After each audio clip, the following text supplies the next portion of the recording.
महाराष्ट्र की राजनीति में बड़ा उलटफेर देखने को मिला और अजीत पवार ने बड़ा खेल कर दिया है।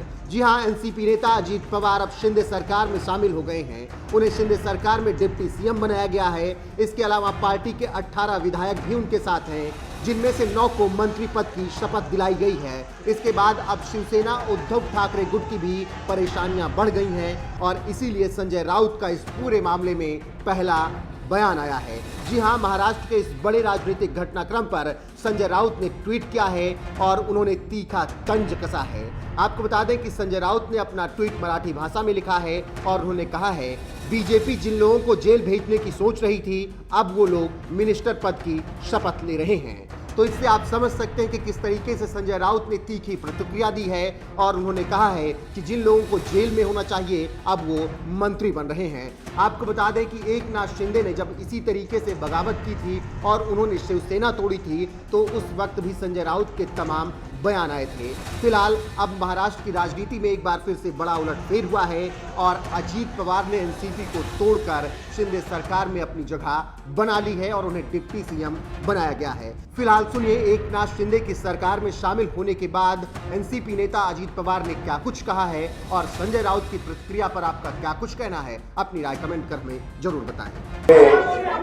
आपने अपना भारत देश जब स्वतंत्र हुआ 1947 से, तब से आपने देखा तो कोई एक लीडर के नेतृत्व में देश आगे बढ़ता है।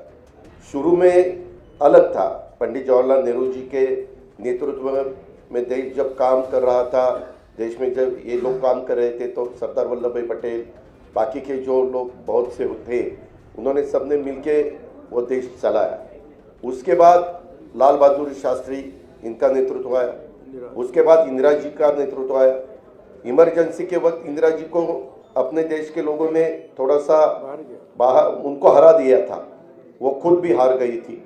लेकिन उसके बाद वापिस जो लोग इकट्ठा हुए अलग अलग पार्टियों के, जिसको हम खिचड़ी बोलते हैं, वैसा हुआ। वो गवर्नमेंट ज़्यादा चला नहीं, 2.5 साल के अंदर ही चुनाव हुए। वापिस इंदिरा जी का नेतृत्व में उनका करिश्मा था, उनके नेतृत्व में ही सरकार आई। उसके बाद राजीव गांधी के नेतृत्व में सरकार आई और ये सब होने के बाद बहुत सालों के बाद मैं भी मेंबर ऑफ पार्लियामेंट बना 91 में, ये भी 91 में, हम साथ साथ तब एक कांग्रेस थी, कांग्रेस के वे मेंबर ऑफ पार्लियामेंट के नाते हम वहाँ चुनाव जीत के गए थे। तब देखा था बहुत सालों से 1984 के बाद, ठीक तरह से सुनो, 1984 के बाद अपने देश में कोई भी एक ऐसा नेता कि उनके नेतृत्व में देश आगे जा रहा है, ऐसा कभी हुआ नहीं। अलग अलग गुट को एक करके देश को चलाने की कोशिश की गई। लेकिन 9 साल आपने देखे होंगे, उसमें नरेंद्र मोदी साहब का नेतृत्व में आज देश काम कर रहा है। वो बाहर भी पॉपुलर है, यानी अब्रॉड, बाहर अगर कोई भी देश में जाते हैं अपने भारत की तरफ से, तो सब उनको सपोर्ट देते हैं, सब उनको बहुत अच्छा नेतृत्व ऐसे बोलते हैं। और ऐसा होते हुए उनका भी काम चालू है। और ये काम करते वक्त आपने भी देखा वंदे भारत ट्रेन हो या अलग अलग बहुत से कुछ रोड्स हो, नेशनल हाईवे के जो कुछ काम हुआ है या 9-10 साल में, वह जो अगर आपने देखा बाकी की डेवलपमेंट के बारे में, ऐसे सब ठीक तरह से चालू है। और सामने वाले विरोधक वो खुद का खाली अपना अपना स्टेट का देखते हैं, अपने अपने स्टेट का देते हैं। एक कोई मुझे लीडर अपोजिशन में दिखाओ कि वो देश का सोचकर देश में काम कर रहा है, ऐसा कहीं दिखाई नहीं देता।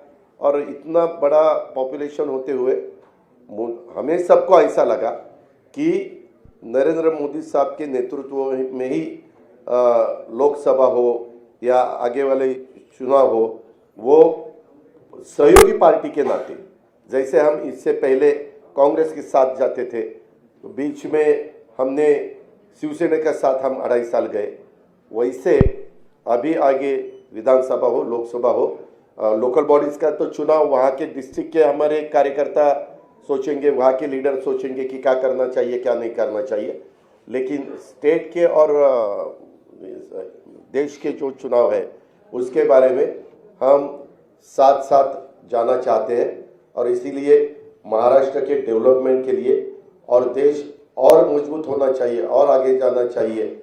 जो कुछ आज थोड़े बहुत प्रॉब्लम होते हुए वो सॉल्व करने के लिए भी सबने एकजुट होके उसका मुकाबला करना चाहिए।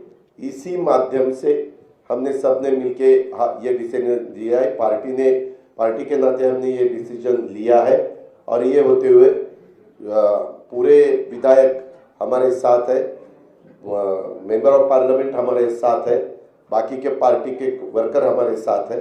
इसीलिए आज मैंने डिप्टी चीफ मिनिस्टरशिप का ओथ ली।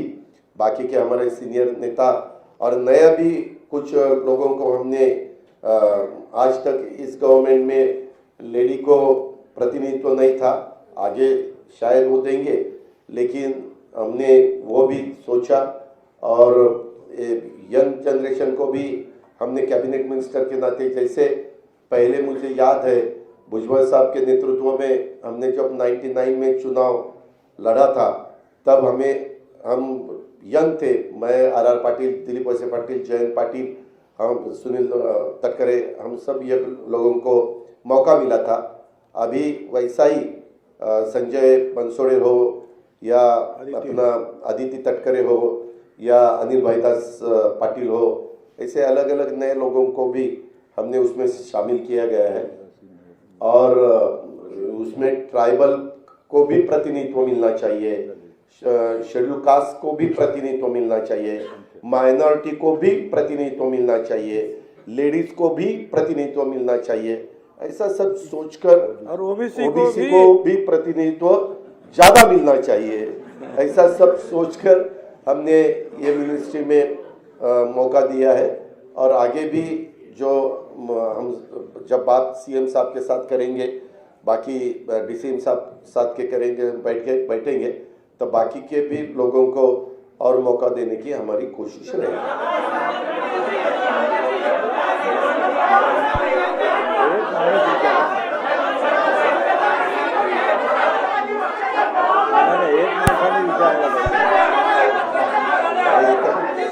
एकाने विचारा ना